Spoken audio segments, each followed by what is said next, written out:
RS brothers లో ఆషాఢం KG sale మళ్ళీ మొదలైంది. మరెన్నో క్రేజీ ఆఫర్స్ ఖైదీ చేయండి ఆర్ఎస్ బ్రదర్స్.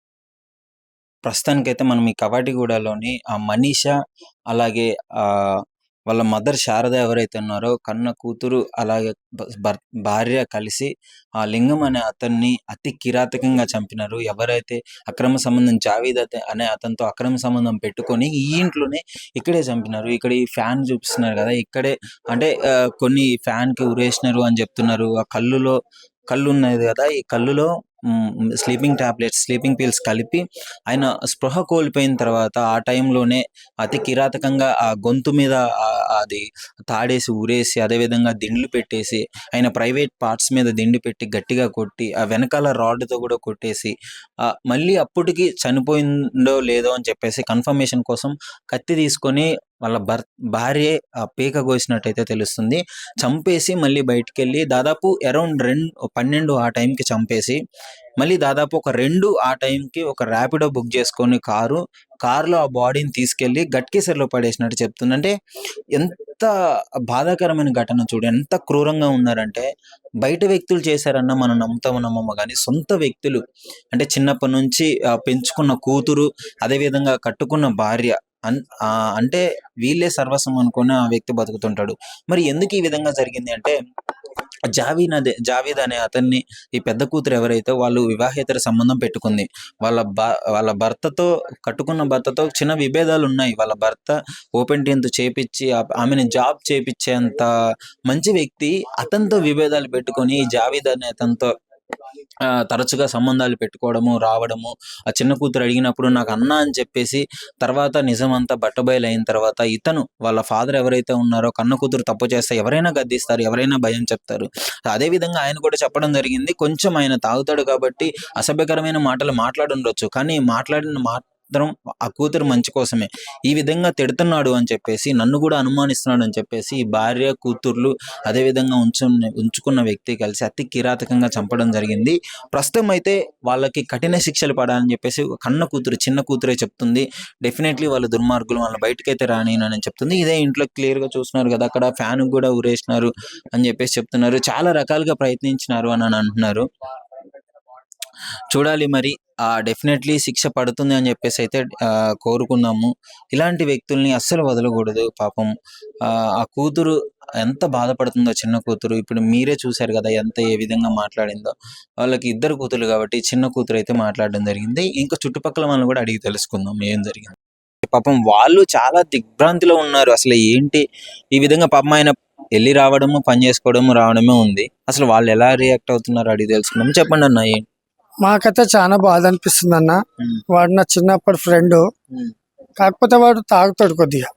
తాగి వానంతలో వాడు నా ఫ్రెండ్, చిన్నప్పటి ఫ్రెండ్, ఒకటే బస్సులో పుట్టి పెరిగినాం మేము. వాడు ఏంటంటే తాగుతాడు, వానంతలో వాడు తాగుతాడు, వస్తాడు, డ్యూటీకి పోతాడు, కంటిన్యూగా డ్యూటీ. మా మిస్సెస్ ఎక్కడైతే పని చేస్తాడు అపార్ట్మెంట్ లో, అక్కడ కూడా వాచ్మెన్ డ్యూటీ చేసిండు ఆయన. అక్కడ కూడా మంచి పేరే ఉంది వాడికి. ఇక ఇక్కడ మా గల్లీలోకి వెళ్ళి పోయినప్పుడల్లా జరిగిన అతడు మజాక్ ఆడుకుంటూ పోతాడు. కాకపోతే ఈ విషయంలో మాత్రం చాలా బాధ అనిపిస్తుంది అన్న. మాకు ఇష్యూ జరిగే టైంలో చిన్న సౌండ్స్ రావడం కానీ అసలు తెలియలేదు. మాకు నిన్న పోలీసు వాళ్ళు చెప్పారు, నోట్లో బట్ట గుచ్చి గొంతు విసికి తాడేసి ఊరేసారంట. వాళ్ళ చెర్ల మధ్యాహ్నం 1 గంట వరకు చంపి వాళ్ళు సినిమాకి పోయారంట. సినిమాకి పోయి మళ్ళా క్యాబ్ ఏదో బుక్ చేసుకొని నైట్ వచ్చి తీసుకొని పోయి ఎక్కడ చెర్ల పడేసినాక, ఆ రోజు శవం దొరికినాక ఇక్కడ మా పిల్లలకు సోమవారం ఇక్కడ పిల్లలు మా గల్లీలో చెప్తారు, అదే లింగం గారు చచ్చిపోయింది అంటే, మేము వచ్చి ఇక్కడ మా పిల్లల్ని అడిగితే ఫోటోలు చూపించారు, చచ్చిపోయింది.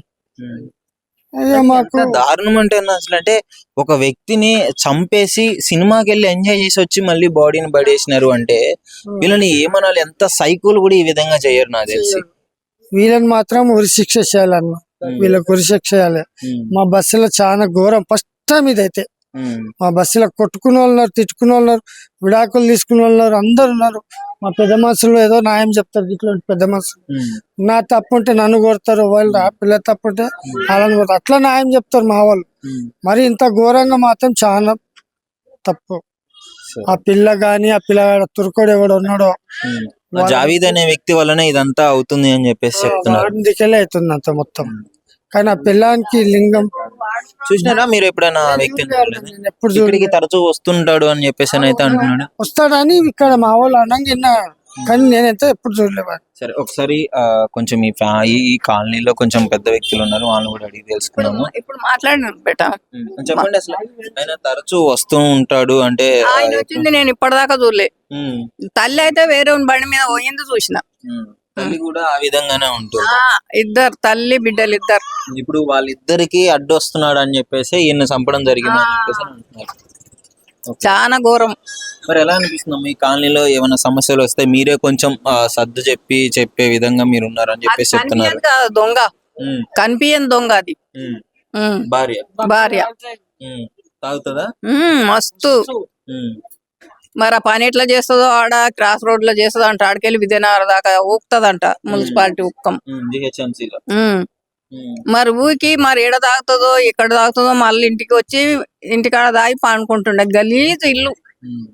అలా తోటి కూడా మొన్న ఊకనీకి పోతాయి ఇల్లంతా సదిరి ఆమె కంపు ఆడబెట్టిర్రు ఆయన అన్ని సంచిలా పడేయనియలే. చెత్త ఒక్క చెత్త పడేయొద్దు. అంటే గుర్తులు ఉంచుకున్నారు ఎవిడెన్స్ కింద. మనం దొంగతనం చేస్తే కదా బెట మనం భయపడేది. మనం దొంగతనం చేయండి ఎందుకు భయపడేది? మాకైతే అది రావద్దని. అన్నా మీరు చెప్పండి, కొంచెం మీరు ఎడ్యుకేటెడ్ ఇక్కడ ఈ కాలనీలో ఏంటన్నా అసలు ఎలాంటి పరిస్థితులు ఉన్నాయి చనిపోయాడని తెలిసిన కాడ నుంచి? అంటే మాకు తెలిసిన ఇన్ఫర్మేషన్ ఏంటంటే మధ్యాహ్నం నైట్ ఆదివారం రోజు చంపేసారు.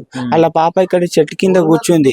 ఎవరు చూడకుండా, ఎవరు వస్తున్నారు ఎవరు పోతున్నారు అని చూడకుండా ఆ జావీద్ అనే వ్యక్తి ముస్లిం అబ్బాయి ప్లస్ వాళ్ళ భార్య శారద అతన్ని ఘోరంగా నోట్ల బట్ట పెట్టి వినవా శబ్దం రాకుండా, ఇంటి పక్కలకు కూడా శబ్దం రాకుండా కఠినంగా ఘోరంగా ఆయనని చంపడం జరిగింది.